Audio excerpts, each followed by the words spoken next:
Today I'm coming at you with a writing tag.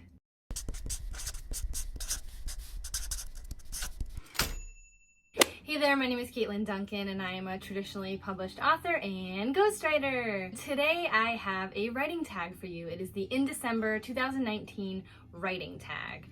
So basically, Indiecember is an event created by Megan Tennant, who is a fellow author-tuber, and it's all about reviewing indie books. And over the years, I have been such an avid indie reader. I think the quality has just jumped so high in the past few years, and I'm so excited to take part. So this writing tag is to promote Indiecember. So I'm going to link her original post below so you get all the information. But basically, this writing tag is sort of a bingo game. So we have this board and a bunch of questions linked to each number. I will list all of the questions below in case you're interested in taking part. I already chose all of my numbers using a random number generator, and I am answering, I think, the most you can answer. I'm answering 16 questions today based on my current project. So it's currently still NaNoWriMo, and I'm working on my contracted book for HQ Digital. And just a little disclaimer, these things are subject to change because I have not gone through developmental edits yet. So here we go. Question number 1, Nightmare Before Christmas. What's a writing or book release mistake that still haunts you? So this doesn't exactly relate to my work in progress, but this is one of my biggest mistakes that I've always just sat on. So since my debut came out in 2013, it's such a small thing, but there is a continuity issue that ended up getting published into Soul Taken, and it has bothered me ever since, and it has prevented me from actually going back and reading that book because it still bothers me. I'm not going to say what it is because I don't want anyone to go looking for it. Question number 15, wrapping. What character would spend way too much time at wrapping presents because they want it to look perfect? In my current project, I have a sister of the main character. Her name is Kate, and I definitely think she would spend way too much time wrapping presents because she has this sort of view on her life and how it should be conveyed to the world, and I think she would just spend way too much time doing something to make it look perfect. Question number 9. Ho ho ho, what's a line or scene that makes you or your readers laugh? Well, since no one has read it yet, we have a sort of melding of two families in this story just for a temporary amount of time. My main character, Renee, she has an older dog named Brandy, and when Kate comes into town, she brings her tiny and yappy little dog, Hunter. I enjoy showing how my characters react to Hunter, especially because he can be a little overwhelming. So I hope that makes readers laugh when they read about them.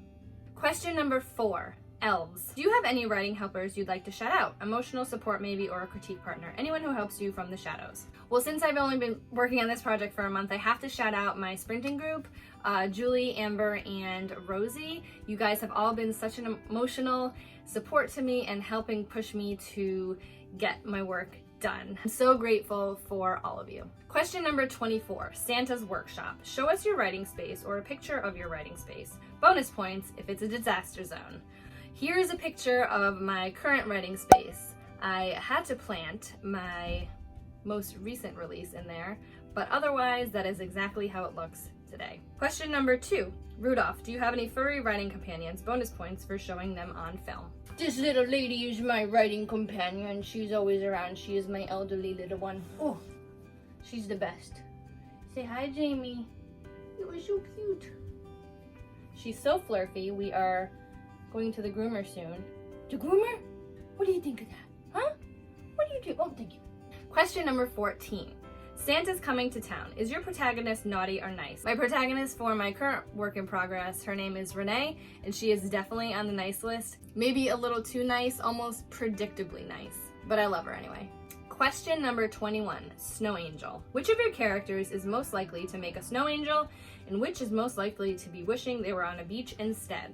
I'm gonna go off of the main characters here. So Kate's fiance, Jordan, is such a fun and kind man. I could totally see him walking through a park with his fiance in the snow and just jumping down and making snow angels. He is adorable and I love him. Now in terms of the beach, I think Renee's best friend Sadie, she has several children and runs a household, and she would definitely rather be on the beach, I think. Even though she does do Christmas for her kids, I think that's where she would rather be. Question number 19. Who is your oldest character and around how old are they? I have many characters in my story who I've created. There's a lot of locals. It's a small town. It's a small beachside town. And I think the only one that I've listed so far as the oldest is, her name is Tilly. And she is the owner of the local indie bookstore. And I think I put her in about her 70s. I'll have to go back and check. Remember, this is a work in progress, people. Question number 13. Santa's list. How many characters are in the main cast of your most recent WIP or publication? There are 4 main characters that you see mostly in this book, which is Renee, obviously my protagonist, her sister Kate, her father Marcus, and Luke, the handsome next door neighbor who has a little bit of a past with Renee. Question number 25. Naughty or nice? Which character is on the naughty list, but Santa liked them and took them off? There's not a lot of terrible, well, there's one terrible person in this book, but she is never coming off that naughty list. I would say maybe Hunter, because he does get in a lot of trouble and he's a little bit gruff, but I think Santa will give him a pass. Question number 7. Feast. What is your favorite food-related scene? It's a rather dramatic scene, but it's a lunch scene between Renee and when her mother finally comes to town. They do have a very rocky relationship, and I really enjoyed writing how they played off each other. It was more like a silent, passive-aggressive battle between them, and of course, there's lots of food. Question number 23, traditions. What holidays or traditions exist in your story's world? If you have too many lists, what's your favorite? In terms of traditions, one thing that I did mention in this book was that Renee's best friend Sadie, she loves hosting big parties. So she hosts their annual Memorial Day party, which sets off the summer, and also the Labor Day party, which ends the summer. These get-togethers are extremely important tradition to the town and my characters. Question number 17. The Grinch Who Stole Christmas. Which of your characters is most likely to steal cookies or gifts from Santa? I would have to say, without a doubt, it is Renee's mother, Isla. She is a big. Question number 3. Milk and cookies. What's your favorite writer snack? Bonus if it's milk and cookies. I don't usually drink milk unless it's in my cereal, and I do love cookies, but they're usually not on hand.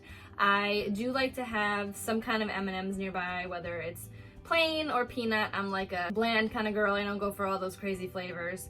I do love Kit Kats and Crunch Bars as well. So if you're watching this and want to send me a gift, chocolate is always a good one.